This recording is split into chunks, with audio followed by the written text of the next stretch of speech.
जय गुरु जी। शुक्राना गुरु जी। अनंतम शुक्राना हमारे गुरु जी महाराज का। ओम नमः शिवाय। शिव जी सदा सहाय।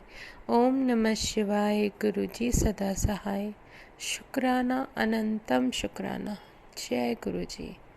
जय गुरु जी। जय गुरु जी। जितना नाम लूं उतना कम है। किस तरीके से मेरा सहारा बने हुए हो महाराज। ऐसी शक्ति देते हो कि मैं कभी हार नहीं मान सकती।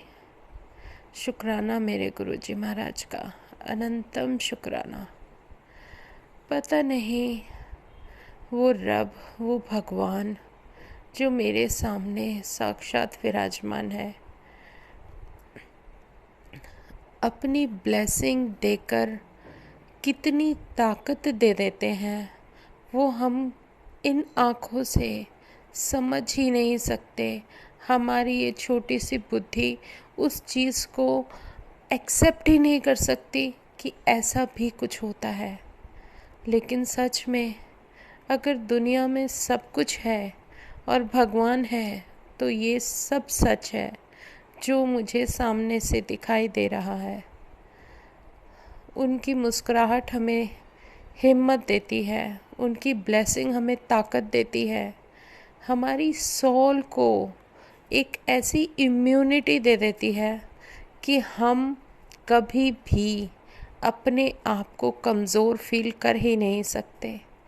अंदर से एक अलग तरीके की एनर्जी निकलती है संगत जी। चाहे कुछ भी हो जाए, वो एनर्जी हमें लो फील करने ही नहीं देती। जहाँ हम करने लगेंगे वहीं वो हमें एकदम से खड़ा कर देती है। उनकी लीला अपरंपार है। पता नहीं हमारे मन में क्या चलता है, क्या नहीं चलता। हम खुद नहीं सोच पाते कि हमारा दिमाग, हमारे मन में जो चल रहे विचार होते हैं, उनसे हम कैसे पीछा छुड़ाएं। लेकिन जो भी चल रहा है, जिस तरीके से भी बातें चलती हैं, वो सब मेरे महाराज तो जानते हैं ना। वो पल पल हमें संभाले हुए हैं, वो बताते हैं। वो भगवान हाथ के हाथ बताता जाता है कि तुम ये गलत कर रहे हो, तुम ये सही कर रहे हो। ये उनके ऊपर, उनकी विश्वास में जो हमारा इतनी बड़ी जो भी उन्होंने स्ट्रेंथ दी है ना, वो हमारी कभी ना टूटे। इसलिए वो हमें कोई ना कोई एक रास्ता, एक ज़रिया ऐसा दिखाते रहते हैं जिससे हम, हमारे जैसा इंसान ये विश्वास करे कि नहीं, वो हमारे साथ है, सच में है। वरना हम लोग कभी इन बातों पर विश्वास ही नहीं करते, कभी नहीं करते जब तक आँखों से ना देख ले। लेकिन जब हम देख लेते हैं, महसूस कर लेते हैं उनका हमारे साथ होना, हमारा जो कुछ भी है वो संभाले हुए रहना, बहुत बड़ा मायने रखता है। 2 दिन से संगत जी पता नहीं क्या हो रहा है, आंखें बंद करती हूँ तो मेरी आंखों के सामने एक मुझे बुक दिखाई देने लगती है जो ओपन है, खुली हुई है, और उसमें कुछ लिखा हुआ है, कुछ अक्षर उभर रहे हैं। बहुत बड़ी बुक है और वो खुली है और उसमें लिखा हुआ है, अक्षर बने हुए हैं, सारी लाइनें दिख रही हैं। पर मैं शायद पढ़ नहीं पा रही। कल भी यही रहा, आज भी यही रहा। कुछ ना कुछ तो मुझे वो मेरा भगवान बता रहा है कि कुछ जो मुझे करना है, जो हुक्म है, समझ में नहीं आ रहा क्या हो रहा है। लेकिन जब उन्होंने कुछ बताया है तो कुछ ब्लेसिंग ही दी है। जब वो ब्लेसिंग देते हैं ना, तो उनकी ब्लेसिंग देने का तरीका भी अलग होता है। अच्छी तरह से याद है, अगर किसी संगत को कोई बीमारी होती थी ना और वो बड़े मंदिर जाते थे तो गुरुजी डांट के भगा देते थे कि आंटी तू इत्थे क्यों आई है। सच में वो भगा देते थे। तो वो जो उस संगत को भगाते थे ना, वो संगत को नहीं बोलते थे, वो उस बीमारी को बोलते थे कि तू यहाँ क्यों आई है, तुझे यहाँ नहीं रहना, जा छोड़ के चली जाए। तो उनका जो हुक्म होता था ना वो कुछ अलग ही होता था, उनकी करनी कुछ अलग है। अगर हमारे से या हमारे द्वारा किसी को भी कोई खुशी दिलवानी है तो वो एक अलग ही तरीका निकाल लेते हैं। मैं डुगरी गई थी संगत जी, मुझे नहीं पता था कि मैं इतनी ज़्यादा अपने आप को लकी समझती हूँ या समझने वाली हूँ। नहीं समझती थी सच में, और ना ही मैं समझती हूँ। लेकिन हाँ, इस चीज़ में अपने आप को किस्मत वाला समझती हूँ कि मेरे रब ने मेरा हाथ पकड़ लिया और उन्होंने मुझे अपने दर्शन दे दिए। किसी का साथ हो ना हो उसका तो है। डुगरी में मेरे साथ वो सब कुछ हुआ जो मैंने कभी नहीं सोचा था। डुगरी गए थे संगत जी और वहाँ पर एक अंकल ब्लेसिंग दे रहे थे। उन्होंने मुझे पेंडेंट ब्लेसिंग भी दी, उन्होंने मुझे गले में डालने के लिए भी दिया, सर पे बांधने के लिए भी दिया, और जो भी उन्होंने मुझे गुरु के नाम का बख्शा उसमें पीला और लाल रंग दोनों बख्श दिए। वो गुरु महाराज जी की ही मर्ज़ी थी। लेकिन उस दिन कुछ अलग हुआ कि जब हम वो सब पहन कर अंदर गए तो वहाँ पर सेवादारों ने वो हटवा दिया कि नहीं, आप लोग नहीं पहनेंगे, ये कोई नया रूल नहीं मत निकालिए। हमने वो उतार कर अपने बैग्स में रख लिया। पता नहीं क्या हुआ कि जब हम वहाँ से दर्शन करके निकले तो मन किया कि मैं जो गुरु का नाम है जिस पे जय गुरु जी लिखा है, जो स्कार्फ मुझे एक अंकल ने दिया था, वो मैं अपने सर पे बांध लूँ। तो उस पे गुरु जी लिखा हुआ था और वो मैंने सर पे बांधा और निकलने लगे गुरु जी का जयकारा लगाते हुए। रास्ते में लाइन लगी थी कि वहाँ ब्लेसिंग्स के लिए, और मैंने कहा हमेशा की तरह अपनी फ्रेंड्स को कि तुम ले लो ब्लेसिंग, मेरे पास तो मेरे गुरुजी है, मुझे नहीं चाहिए कुछ भी। लेकिन उन्होंने ज़बरदस्ती अपने साथ खड़ा किया, हाथ पकड़कर खींचकर। लेकिन मैं जैसे लाइन से निकलने लगी, ये सब एक सेकंड में, एक पल में हो गया संगत जी। पता नहीं क्यों मन कर रहा है सत्संग शेयर करने का। शायद गुरुजी मुझे याद दिला रहे हैं कि जब मैं तेरे साथ हूँ तो तू क्यों इतना डर रही है। वो बहुत बड़ी बात है मेरे लिए, मुझे बहुत अच्छा लगता है सोचकर। मैं लाइन से निकलने लगी, विद इन 1 सेकेंड ये सब कुछ हुआ। आप ये सोचो कोई आपको हाथ पकड़ के ज़बरदस्ती खींचकर लाइन में करे और आप बाहर निकलने लगो और आपको इमीडिएट रोक दिया जाए। वहीं दोनों तरफ से सेवादार आ जाते हैं, कहते नहीं आंटी आप लाइन से बाहर नहीं निकलोगे, आप यहीं खड़े रहोगे। और मैंने कहा नहीं आंटी मेरे पास ब्लेसिंग है, देखो मैं बोल रही हूँ उनको कि नहीं आंटी मेरे पास ब्लेसिंग है, मुझे नहीं चाहिए। और मैं लाइन से बाहर निकलने लगी और आंटी ने, उन सेवादार आंटी ने डांट कर मुझे बोला गुरुजी चुपचाप यहाँ खड़े हो जाओ। शायद इंटेंशनली उन्होंने भी नहीं सोचा होगा, क्योंकि मेरे हेड पे येलो कलर का स्कार्फ था, उस पर गुरुजी लिखा हुआ था, और उन्होंने मुझे गुरुजी कॉल किया और वहाँ पर खड़ा कर दिया। तो मुझे बड़ा अच्छा लगा। मैं कहा जय गुरुजी, मन में बोला। मैंने कहा आज तो लग रहा है कि आपका मन है कि मुझे कोई ब्लेसिंग देनी है और वो ब्लेसिंग मेरे साथ ही जाएगी। तो शुक्राना गुरुजी का। अब मुझे नहीं पता गुरुजी की मर्ज़ी क्या थी कि उन्होंने मुझे वहाँ खड़ा किया, वहाँ पर एक आंटी मेरे आगे पता नहीं कहाँ से खड़ी थी संगत जी, मैंने पहले नहीं देखा था उन्हें। फिर वो मेरे से बात करने लगी कि मैं तो नहीं, आगे नहीं थी, पीछे थे। तो वो कहने लगे कि मेरे तो यहाँ तरसती हूँ आने के लिए कि मुझे यहाँ से कुछ ब्लेसिंग मिल जाए, और मेरा बेटा जो है वो बेड पे है, पैरालाइज्ड है, उसको मुझे कुछ देना होता है। तो सब कह रहे हैं कि गुरुजी का जल प्रसाद दो तो सही हो जाता है। तब मैंने उन्हें आंटी को समझाया, मैं कहा हाँ आंटी, बिल्कुल गुरुजी का जल प्रसाद दो, यहाँ से लेके जाओ, कलश भर के रखो। फिर मैंने उन्हें कलश के बारे में सारा कुछ समझाया कि कैसे कलश भर के रखना है। फिर उन आंटी ने एक मुझे सत्संग दिया जिसकी मुझे बहुत ज़्यादा ज़रूरत थी। उन्होंने कहा कि आंटी मैं बहुत गरीब हूँ और मेरे पास कुछ नहीं होता, कहते हैं गुरुजी जहाँ होते हैं वो कुछ खाते ज़रूर हैं, जो अगर हम प्यार से खिलाते हैं तो ऐसा हो कि वो ना खाए। कह रही है मैंने 2 बार कोशिश की, तो मैंने उनको खाना दिया, गुरुजी खाना खा लो, क्योंकि मेरे पास तो सूखी रोटी है और यही है मेरे पास, और कुछ नहीं है। और संगत जी मैं हैरान थी, उन आंटी ने बताया कि मैंने जब भी उनको 2 चपाती दी उन्होंने दोनों चपाती खा ली।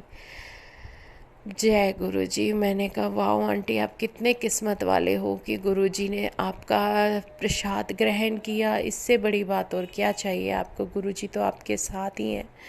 और फिर उन्होंने कहा बस मैं यहाँ ब्लेसिंग के लिए लगी हूँ।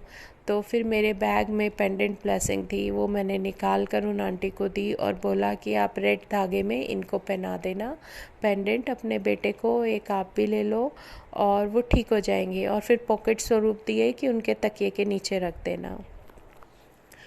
तो कहने लगे हाँ वो स्वरूप तो है मेरे पास, पेंडेंट नहीं था, वो आपने मुझे दे दिया, शुक्राना गुरुजी का। और वो शुक्राना करते रहे। तो मतलब गुरुजी को जिसको जो चीज़ कहाँ से किससे दिला देनी होती है वो ज़रिया सिर्फ हमें बना देते हैं। किसी को कोई खुशी मिल रही है, करना वाले तो देखो वो खुद है, करना उन्हीं को है। सिर्फ वो छोटी छोटी ये जो भी छोटा छोटा ज़रिया बनाते हैं ना हमें, उससे सिर्फ हमें खुशी मिलती है, और जिसको मिल रहा है, जिसके लिए हमें ज़रिया बनाते हैं, उन्हें देखकर हमें खुशी मिल रही है और उन्हें और भी ज़्यादा खुशी मिल रही है। तो ये छोटी छोटी जो भी सेवाएं गुरुजी दे देते हैं वो अपनी संगत को बांधने के लिए बहुत होता है, बहुत सारा प्यार होता है उनका। और इसी तरीके से देखे जब मैं लाइन में लगी तो मुझे नहीं लगा कि भाई मैं कुछ ले पाऊँगी। मैं कहा मेरे पास सब कुछ है। और मेरे मन में आया मेरे पास कैलेंडर नहीं है, तो मैं कहा गुरुजी मेरे पास कैलेंडर नहीं है, अगर ये मिला तो ठीक है। तो मैंने आगे एक अंकल खड़े थे, क्या चाहिए आपको? मैंने कहा मुझे अंकल जी मेरे पास कैलेंडर नहीं है गुरुजी का। कहने लगे अच्छा तो आप ऐसा करो, ये लो कार्ड और वहाँ जाके भर दो और आपको मिल जाएगा। मैं कहा वाह जय गुरुजी। और फिर वहाँ जाके मैंने भरा और मेरे को कैलेंडर मिल गया, और बहुत प्यारा, बहुत सुंदर। देखो गुरुजी की प्लानिंग कुछ अलग होती है, उसे हम नहीं बदल सकते, ना हम समझ सकते हैं। उन्होंने मुझे वो दिलाया, उसमें उनकी कोई मर्जी थी। और संगत जी वहाँ से वो जो कैलेंडर आया और हमने बस में खोल के देखा, इतना प्यारा था। उसमें फ्रंट पेज रेड कलर का था, रेड कलर के चोले में गुरुजी जो सिंहासन पर बैठे हैं, बहुत प्यारे लग रहे हैं। मेरा मन आया कि बहुत सुंदर है, सारे कलर्स थे उसमें, सारे कलर्स। और फिर जब एक अंकल की नज़र पड़ी, उन्होंने आते ही कहा कि आप ये जो ऊपर फ्रंट रेड वाला है ना, इसको आप फ्रेम कराना। मैं कहा हाँ जी अंकल जी, मतलब जैसे गुरुजी हुक्म दे रहे थे संगत के थ्रू कि इसको आप फ्रेम कराना। मैंने कहा हाँ जी। और सच में जब मुझे नहीं पता था ये सारी प्लानिंग क्या है, कुछ ही दिन बाद वहाँ से आने के बाद हमें गुरुजी ने सत्संग की सेवा बख्श दी, जो कि उनके जन्मदिन से रिलेटेड थी। और मुझे नहीं पता था कि ये सारी ब्लेसिंग गुरुजी कैसे बंटवाएंगे। उस कैलेंडर में 7 पेजेस थे, 7 स्वरूप थे संगत जी, 7 स्वरूप। और उन 7 स्वरूप के होने का मतलब है कि हमारे ग्रुप में भी 7 मेंबर्स थे जो मिलकर सत्संग कर रहे थे। मतलब ये गुरुजी जानते थे कि इनको ये सब ज़रूरत पड़नी ही पड़नी है। और आप यकीन मानो, उस कैलेंडर जो मुझे डुगरी से मिला था, उस कैलेंडर का एक एक पेज हम सब में बट गया। और जो फ्रंट पेज था, जो रेड था, जो एक अंकल ने आके बोला था कि इसको आप फ्रेम कराना, आप यकीन मानो उस स्वरूप को हमने फ्रेम कराया। और जब हमने गुरुजी की पालकी निकाली तो गुरुजी की पालकी में वो स्वरूप ही था जिसको हम अपने सर पर गुरुजी की जुतियों के साथ लेकर आए। मतलब वो स्वरूप गुरुजी ने खुद ब्लेस किया था हमारे लिए कि हम उसको पालकी में लेकर चलेंगे। मतलब महाराज अपने लिए जो भी करवाना होता है वो हमें ब्लेस कर देते हैं बहुत पहले ही, लेकिन हमारा ये छोटा सा दिमाग सोचता रह जाता है, प्लानिंग पे प्लानिंग, हम ऐसे करेंगे, हम ये करेंगे, हम वो करेंगे, सब रखा रह जाता है। जब तक उनकी मर्ज़ी नहीं होगी कुछ नहीं हो सकता। जब उनकी मर्ज़ी होगी, जो उन्होंने लिख दिया सो लिख दिया, उस पे हमें यकीन करना पड़ेगा। और हमें ये आदत डालनी पड़ेगी कि जहाँ उन्हें जैसे लेके जाना है वो लेके जाएंगे, जहाँ जो करना है वो करेंगे। हम सोचने वाले करने वाले कुछ भी नहीं है। ये उनकी बहुत बड़ी मेहर है, उनकी कृपा है, जिसको हम नहीं नकार सकते। कितने शुक्राने करें हम अपने महाराज के, उतने कम है सच में। क्योंकि जो हमें सत्संग सेवा बख्शी, आप ये सोचो, उस दिन जो हम पालकी लेकर आए, पालकी लेकर जाते वक्त हमारे पास ढोल वाला नहीं था। हमने नहीं सोचा था, हमने सिर्फ 2 ढोल वाले बुक किए थे जो गुरुद्वारे से चलते आएंगे हमें हमारे डेस्टिनेशन पर लाने के लिए, जहाँ की मंदिर के अंदर, माता मंदिर के अंदर हमने गुरुजी का गद्दी और सिंहासन लगाया था। और आप यकीन मानो कि 2 वहीं पहुंचने थे ढोल वाले, और उस भगवान की मेहर देखो, उन्होंने कहा 2 नहीं 3, और एक ढोल वाला हमारे मंदिर में वहीं सामने आकर, हम हमारे गुरुजी की गद्दी बैठी ही थी, लगाई ही थी, दरबार ही लगा था कि वो आकर खड़ा हो गया और उसने वहीं पर बजाना शुरू कर दिया। हम तैयार होकर आए और वो हमारे साथ था। संगत जी, इससे बड़ी बात कोई हो ही नहीं सकती। मतलब एक कल्पना सी लग रही थी मुझे उस समय। फिर जब हम गुरु जी की जुतियाँ और स्वरूप को ढककर वहाँ गुरुद्वारे पर लेकर जा रहे थे, क्योंकि वो शॉप से फ्रेम होकर भी वहीं पर आए जहाँ की यहाँ हमारा जो दरबार लगा था, सीधा वहीं पहुँचे। तो हम उन्हें लेकर जा रहे हैं और ढोल वाला हमारे साथ चला बजाता हुआ कि हम लोग सोच भी नहीं सकते थे कि ऐसा ढोल वाला, जिसे हमने बुक भी नहीं करा, आके भी खड़ा हो गया। हमने उसे कितना मना किया कि हमने आपको बुक नहीं किया, तब भी नहीं, अब तो मैं आ गया हूँ, जो देना है दे देना, लेकिन मैं यहीं रहूँगा। और वो ढोल वाला हमारे साथ रहा। और वहाँ से लाते वक्त 2 के बजाय 3 ढोल वाले थे। और संगत जी, जो 2 ढोल वाले हमने बुक किए थे, उनका कुछ भी कंट्रीब्यूशन इतना अच्छा नहीं लग रहा था जितना अच्छा उस 3rd वाले ने बजाया ढोल। और जो हम अपने महाराज को अपने साथ लेकर आए, तो उसकी तो मतलब एक कहते हैं ना, इतना प्यारा नज़ारा था, इतना प्यारा, जैसे कि ऊपर से आसमान से भी भगवान खुश होकर कुछ बरसा रहे थे। सच में, जैसे ही हमने गुरुजी को वहाँ बिठाया लाके, आप यकीन मानोगे, उस दिन इतनी तपती गर्मी थी। मैंने ये सत्संग भी पूरा शेयर किया है कि बहुत गर्मी थी, लेकिन जब हम गुरुजी की पालकी लेकर चले, अचानक से हमें छाया महसूस हुई, देखा तो बादल आ गए थे। और आप यकीन मानो, जब सत्संग शुरू हुआ 10 मिनट बाद ही अमृत वर्षा शुरू हो गई, जो कि 15 से 20 मिनट तक चली। उसके बाद वो वर्षा बंद हो गई, लेकिन ना किसी संगत को कोई दिक्कत हुई, ना किसी संगत को कोई परेशानी हुई।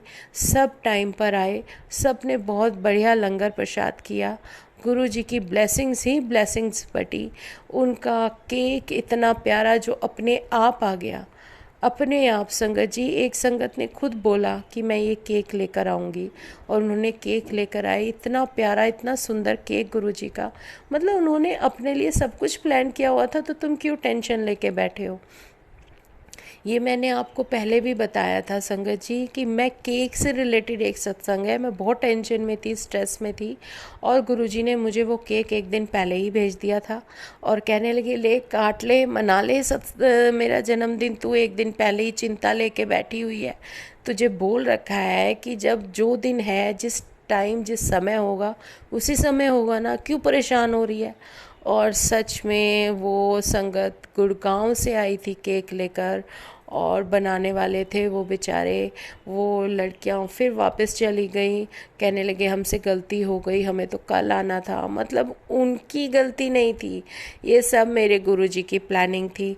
और नेक्स्ट डे फिर वो टाइम पर केक आया और वो केक कटा। तो जय गुरुजी, शुक्राना गुरुजी, अनंतम शुक्राना। संगत जी, थोड़ा हेल्थ की वजह से बोलने में कुछ परेशानी हो सकती है, पर नहीं, गुरुजी का नाम है, उसका गुणगान करना ही करना है।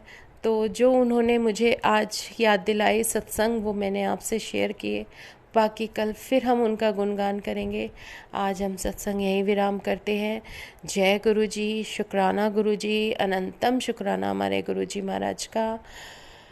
ओम नमः शिवाय, शिवजी सदा सहाय। ओम नमः शिवाय, गुरुजी सदा सहाय। शुक्राना शुक्राना।